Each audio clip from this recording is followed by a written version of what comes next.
So, a really warm welcome to everybody here today. My name is Bev Janish, and I'm really grateful to be having the opportunity to chat with Alec Holmes. And I met Alec, he and I connected several months ago when he had reached out to me about contributing to a blog platform that he had created called Arts of Thought. And I was so inspired by what he was creating and his vision for it that I was really honored to have an opportunity to contribute a blog.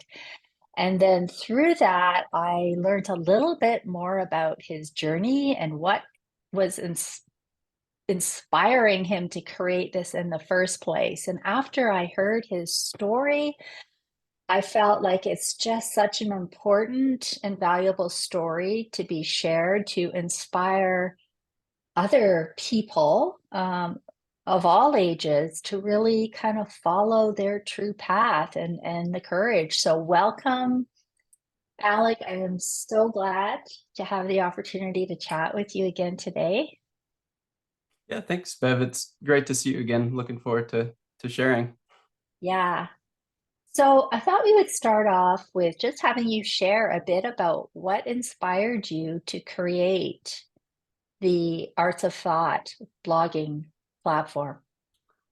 Sure. So I started the platform back in 2019, kind of shortly after I graduated college with my degree in psychology. And I kind of realized at that point that I wasn't able to proceed in studying psychology with higher education.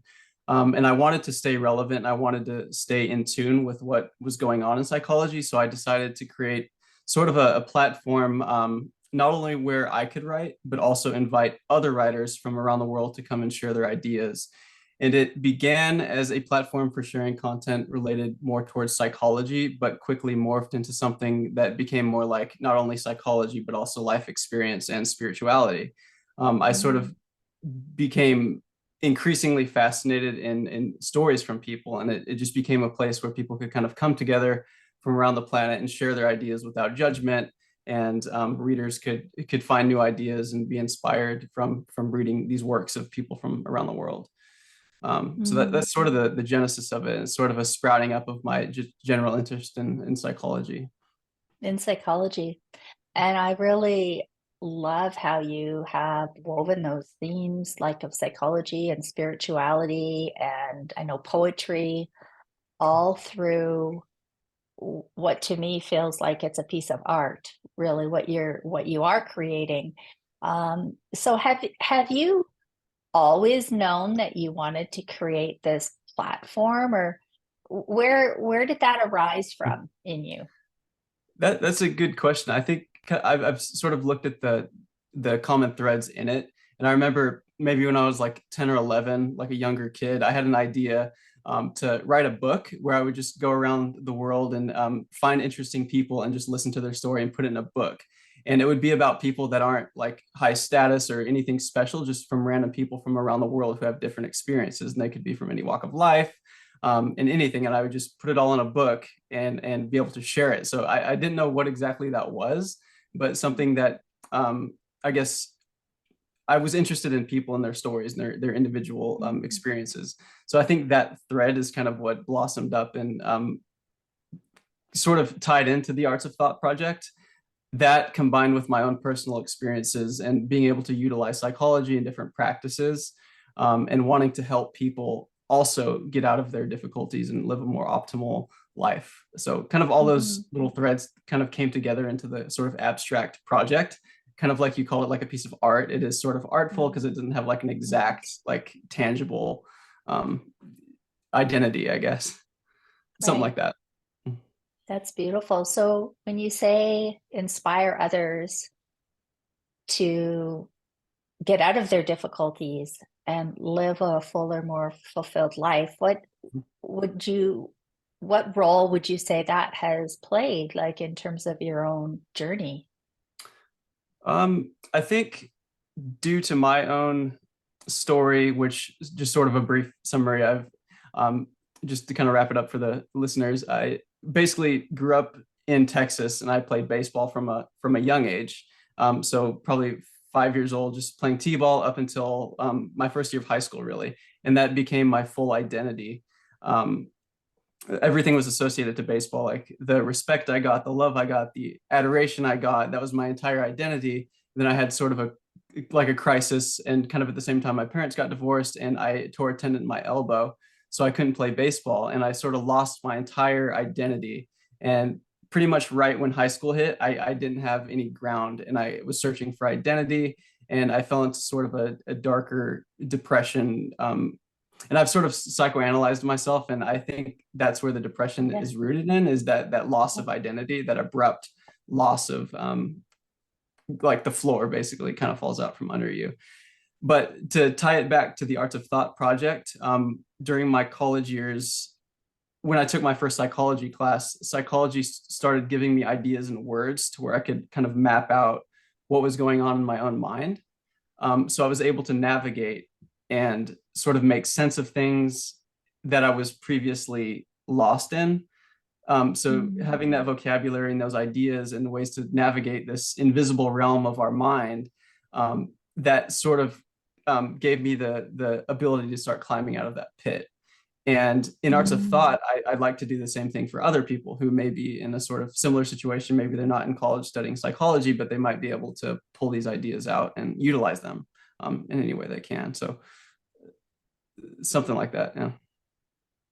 Well, thank you for sharing Mhm. so vulnerably about your struggles and being in that what you described as a dark pit and depression, and you're at a very challenging time. And I think there's a lot of younger people that will really be able to resonate with that, and people of all ages. I think it's, you know, one thing I hear from others as well as my own journey is that sense of identity at certain times when we're really struggling with who am I, whether it's because that job that we so closely associated with, like for me, it was when I left my nursing job behind and then my life felt meaningless. And I was like, well, my identity, or when, you know, at a time in midlife when kids are leaving home and it's like, well, who am I now? Or, I mean, these liminal spaces can be so challenging that sometimes it's challenging to know, is this like, I heard Lisa Miller, a psychologist who wrote a wonderful book called The Awakened Brain, talk about it's a developmental depression. And so many young people are experiencing it's part of the journey of evolving into our true self. So does that kind of resonate? This sense of identity was more of the identity crisis became the catalyst for a deeper sense of an understanding of yourself. Is that?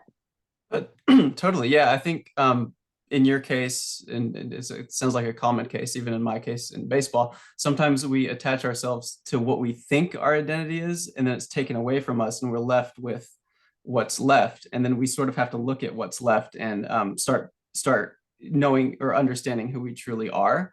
And Mhm. that's a long-term process, and of course it's ongoing. But yeah, I think in those experiences, it kind of makes us reflect and see what stays with us and what doesn't. And so something similar to that, yeah. And that kind of calls in moving into alignment and really doing soul searching and discovering like a lot of introspection and things like Yeah, and that. who am I beyond these roles? Who are Mhm. you beyond baseball? Who am I beyond nursing? Who are, you know, and this sense of I think for younger people, what I really hear, especially with younger people, is who am I, especially when who I think I am isn't necessarily who my parents think I should be, or who I've conditioned to be, or society says, okay, to be happy, I need to, you know, have this kind of job or this kind of profession. I need to make this amount of money. I need to fulfill something that if it all works and we're aligned with that, that's amazing. But I hear what the struggle happens when people aren't aligned with that's not who I'm meant to become. So does that kind of sense of who you are separate from maybe what society says you should be or you should do to be happy?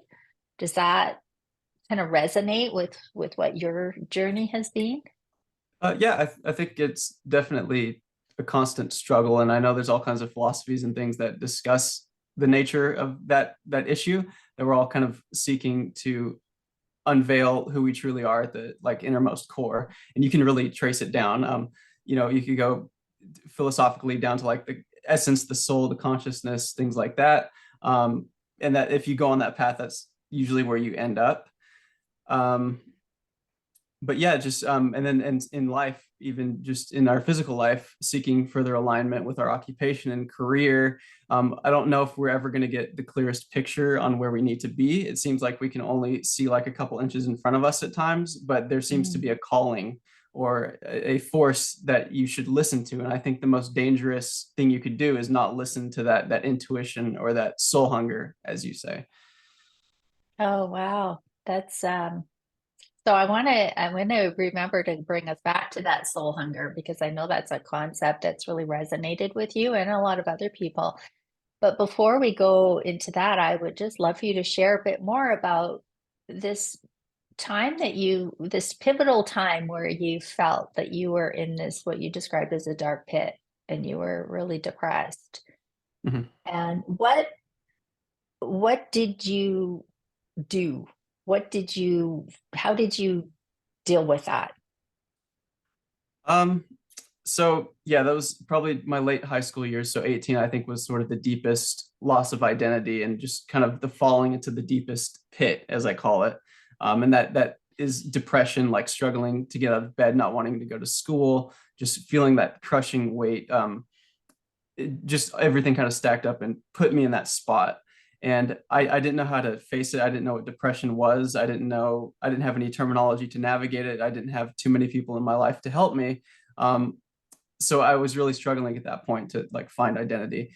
And to get out of it, I know my mom helped me. She brought me to a couple of therapists and psychologists, and I sort of kind of got a glimpse of psychiatry, modern psychiatry, and I noticed that a lot of different practitioners have different ways of doing things.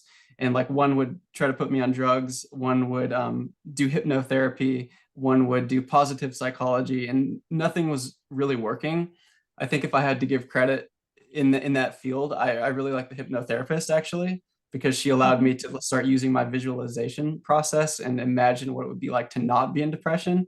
So I think Mm. that was like the most helpful therapy that I experienced at that point. But ultimately, what helped me was a friend had recommended meditation, and I thought Mm. it was kind of just nothing like some hippie stuff or whatever Yeah. that didn't really mean anything. But he just said, practice meditation, focus on your breath for 15 minutes a day for 4 days. Wake up in the morning, focus on your breath for 15 minutes, and just do it for 4 days and see what happens. And I was like, okay, whatever, I'll try it. I think he was one of my friends from Thailand. I think he was a Buddhist. He grew up Buddhist. So he told me that, and I remember waking up doing the first 15-minute session, just focusing on my breath. And of course, I had the mind going like crazy, but I realized like the deeper I got into it, the more my mind would calm down, and the more those negative Oh, thoughts would calm down, and I was able to kind of oh, start getting like sort of on my feet and realize that I have sort of the power to step out and do something for myself. And I think that revelation right there, to where people on the external aren't totally able to help me, it really comes down to my own self to be able to get out of wow. the pit. That meditation helped me Wow. realize that, and I think that was the beginning of the rebirth, or stepping back into my identity or power, I guess, something like that. That is powerful. I mean, I obviously as a meditation teacher, I had a very similar experience of not it wasn't a deep depression, but it was a deep sense of soul hunger. And I remember the first 5 minutes, that's it. And even that seemed like a lot. I was very resistant. I don't do this, sitting, Right. you know, with my eyes closed. But Mhm. 5 minutes starting with that was the beginning of a journey home to myself and taking personal power back that I'd always been out there, out. Mhm. It's hard to explain, and that doesn't even explain then all of the neurobiological changes that start to happen. And so I just think that's so key, really, is that sense of not that people out there can't ever help us, because there's absolutely a time there, like that friend who, Right. he helped you to come home to yourself and Yeah, to go like that. I have within me that sense of connection and personal power in, oh, that. So you feel like that was really a pivotal time of making your way through and finding that sense of personal power again. totally. Mhm. Wow. I hear always, I mean, it was so many stories I hear, even when people don't believe in meditation. You don't have to believe. There's something that you just have to do it. And like you say, so simple. Right. Focus on the Mhm. breath, and your mind goes away somewhere. Bring it kindly back like a little puppy training. It's amazing. And yet, it always feels like a miracle, and yet there's so much science Yeah, um yeah. And behind just it. as a kind of a side note on meditation, what it sort of reminded me of is taking you back to like your childlike state. Because when you're a child, you're present, you're interested in life, you're vibrant, and everything's sort of whole and in tune. And then somewhere along the way, we get taken off of that inner child like perspective, and then meditation is sort of a way to kind of bring that back in and be like tuned or something, so you can sort of feel more like a child, I guess, like mentally or internally, just wholesome. Wholesome. Oh, such a powerful tool. And I've heard, and I interviewed and talked with, as well as experienced on my own journey, so many people. Is like, I talk also about the dark night of the soul, which is really about that journey home to our true self, not the identifying with the roles, but, of course we have our roles, but our true self. And then so many people talking about meditation being a gift of the dark night of the soul. It's like when all else fails, it's like there's a sense of, okay, I surrender. I come home to myself. I ground in presence, and yeah, so that's really powerful. So you also had talked about this sense of soul hunger, and I would just love to hear you just say more about what that has been like in your life. What do you mean by that? What's that been like? Good question. That's something I've been sort of studying in myself for a long time. There's things I've noticed going through school, through college, that something doesn't feel right. I feel like I'm being put in a spot, or I'm being assigned an identity that I don't quite feel is right. And there, Mm. so it's sort of like a sort of awakening. You kind of see like, okay, I'm in a spot, I'm in school here, I'm studying this topic, but I don't feel in full alignment with it. So what is it that I need to do to find further alignment? And along my short path, I'm 30, still going, but I've realized that some things don't quite align with your interests, your heart, or your soul. And you can either choose to continue on that and set your soul aside, or you can keep following the guide of your soul. And I say soul kind of in relation to like intuition, that it's kind of a deeper longing. I think you'll touch on it more, what soul hunger is. Um, so you have the option to set it aside or to pursue it. And when you pursue it, new doors start opening up. You might have an idea or a project, like my example might be arts of thought. It just seems like sort of a silly idea at first, but if you follow it and pursue it, it starts blossoming into something Mm. interesting, and it came from your soul. So when you watch it grow, it's more special. Even if you're not like making a ton of money off of it, it feels more special than something you're kind of forced into, like a job you don't fully align with because you have to make money to make a living. And I think there's kind of a little dance between the two, because you still have to survive, but you also want to follow that passion, that intuition, or that calling, and not set it aside. So there's kind of a like a little dance there. Wow, yeah, you really, I think, have highlighted like a really key struggle that many people, all ages, have, and that is this reconciliation or um, this ability within ourselves to see kind of the difference between what might be our survival purpose and our soul purpose. Mhm. And when people are fortunate in their life, like I was for the first half of my life, my sole purpose was to be a nurse. It was a spark in me as a little girl that I didn't know why. I just knew I had to, that's what I was called to become. And Mhm. so the first half of life, I didn't have soul hunger because I mean, I had stress and life and, you know, the usual stuff, but I did not have soul hunger because I was following, that was my sole purpose, and I was able to do it. And it was my survival purpose. It enabled me to survive, but it was my sole purpose. And then when I let go of my sole purpose, and I didn't need a survival purpose anymore because I was fortunate that I didn't have to, I had what I needed to survive, and my sole purpose has gone away. That was my dark night of the soul. And so Mhm.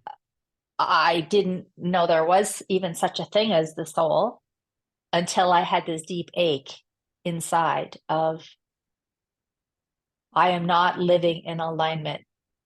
And it's like the dark, and it wasn't a dark, it was just this withdrawal of energy from the choices I was making. My soul was like hungry, will was in getting into pain.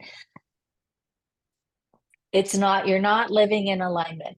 And so I would also love, like, I know what you know what you described is you are really trying to right now balance your survival purpose, like you're 30 and you Mhm. have a job, and your soul purpose. So can you, well, first of all, I just want to really tell you how inspiring that is, that you're even aware of that. Mhm. That you're like, okay, I have a survival purpose, I'm 30 and but I also know that's not my soul's purpose, and you're finding your soul's purpose. And I think that's why I'm so inspired by you and the work you're doing. So just say more if you can. Does that resonate, that you're holding space for both of those purposes right now? Yeah, and it kind of ties back to that dance idea, because we do need to survive and support our families and have a job and get food and things. But always on the side, this is sort of a downfall I've seen, is I would have a job and I would enjoy it, but I would never be fully committed. And I know that if I wanted to climb the corporate ladder or whatever, I would have to give it my full commitment. And I was always hesitant to do that because it's almost like you're giving your soul to it. But I would always have a side project that I'm working on that I'm truly more interested in, but it wouldn't give the financial benefit. So I couldn't like combine the two exactly. So it's always a struggle. And yeah, so it can be challenging, kind of navigating that land. But I found that when you follow your soul pursuit, sort of ties into the idea of the hero's journey, Carl Jung, and all that. You run into challenges, but the more you pursue it, the more fruits come out of it. Even though you might not be able to see the full vision of what it will become, it just seems like the more you pursue it, the more fruit is produced. So I Wow. guess my piece of advice or whatever there would be to continue to follow it, even if it's scary, or even if it's a big threat coming at you that wants to prevent you from pursuing that. And usually when you see the bigger monsters that present themselves, that shows that you're on the right track, oftentimes. So it's a kind of an interesting journey. But yeah, I don't know if I'll ever be able to separate from the survival part. It would be cool too, and then like fully combine everything. But I think at the very least, for any listener that's interested in this, is to just start something on the side. Like, don't give your Oh, full soul to your job. Don't think you have to be a certain way. Like, at least cultivate a little seed on the side and watch what it becomes. Just give it some attention, let it grow, and then if it continues growing, just give it more attention, and then hopefully one day you'll be able to kind of move into further alignment with that project. yes. And I mean, that's what I would really hope for everybody is they find that way to balance their survival purpose and know that that's what it is, and that often that survival purpose is not what is going to bring us fulfillment, and that turns into the dark night of the soul. I worked and worked and worked and worked thinking this is what life's all about, make money and do this, and then it's like, Yeah. oh, that's not it. And so the more we can see that we have our survival purpose, we need to survive, but there's something deeper than that. And I just think that is so inspiring. And I truly, my hope for people is that those two can become one eventually, and that Mhm. that as the soul purpose is being met, that then that even more and more and more energy goes into the soul purpose, which is always a purpose of being of service to the world in some way, Mhm. small or large, whatever it is that is our calling. And so the fact is, arts of thought is gives me goosebumps because it is of being of service. So as you're doing your survival purpose, your soul purpose is being of service. And I know I've heard you say like you have felt called to kind of alleviate suffering, and and that is the ultimate, like both your own, and I know for me meditation started with my own suffering. I need to find a way to come home to myself and understand what is this about, and then that opened up the door to then share it in a new way with other people after starting first with myself. So I think that's, I've heard you say about that, that is, and that's what the soul, when the soul awakens, is like it needs to be of service. And Yeah, I yeah. think that's so beautiful, like truly such a deep bow to you for sharing your soul purpose through the blog platform, the Arts of Thought. It truly is a piece of art, and it definitely feels like it is arising from your soul and your gifts, which is beautiful. So thank you for that.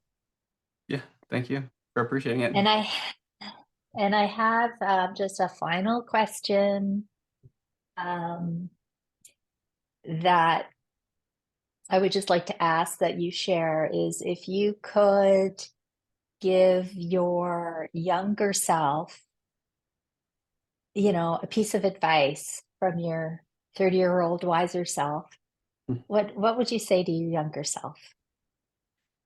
That's a good question. Since I'm still on my path, I don't know what's going to happen, so I don't know if my advice would be good or not.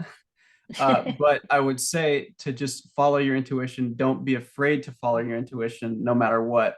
And if you feel called to do something, just listen to that voice and pursue it. Don't put that aside, because that's your truest guide. I think is that intuition, or that internal voice, or the voice from God. So if you follow that, usually it leads to good things. So I would say just don't be afraid to follow your intuition, and don't be afraid to invest in your interests and your little crazy project ideas, and don't get discouraged. I think that was one of my bigger downfalls, is I had a lot of ideas on the side, but I would not have the confidence to grow them, because somebody might say like, that's not a good idea, or this won't ever lead to anything. And I think looking back, I had quite a few good ideas that could have really grown into something, but just because of my insecurity, I killed it. I killed the seed. So Oh, you killed the seed. yeah, yeah. So I think maybe some advice would be not to do that. and Oh my actually, goodness. I love that. It's kind of like it is a seed, and it's that advice is so powerful. Even it reminds me of that advice when you have that seed and that inner knowing that comes from someplace you don't even know exactly where it came from, other or than it is some divine place, a sacred place. Is it is a little seed, and it's like any little seed. It's like we're not meant to share it with people yet, right, unless we know for sure that the people we're sharing it with are going to just hold the tenderness of that yeah, seed. it's Because if delicate. there's one thing, is like a seed doesn't do very well when it just starts to sprout and then there's the storm on it, the Mhm. doubting. And Yeah, so I love that advice is hold it close, hold it like that north, that guiding light, share it wisely with people that have really earned the trust to hear the seed. Because if there's I agree, it's happened so many times with so many of my little seeds yeah, that it's just, oh, I shouldn't have shared it now. So I love it. Is you're saying follow your intuition, trust it. You don't know exactly where it's going to take you. It's just one step at a time, and hold that seed very close and nourish it with our love and creativity and like that little spark inside of us. I love that. Thank you for sharing that. So Alec, I just can't even thank you enough for spending the time and sharing your heart and your soul and your journey and insights with us. I know it's inspiring for me. I know it'll be inspiring for others. And I will leave um, a link to your beautiful Arts of Thought blog platform so that people can check it out, they can follow along. And I really do wish you all the very best. And I'm grateful to be on this soul purpose journey with you.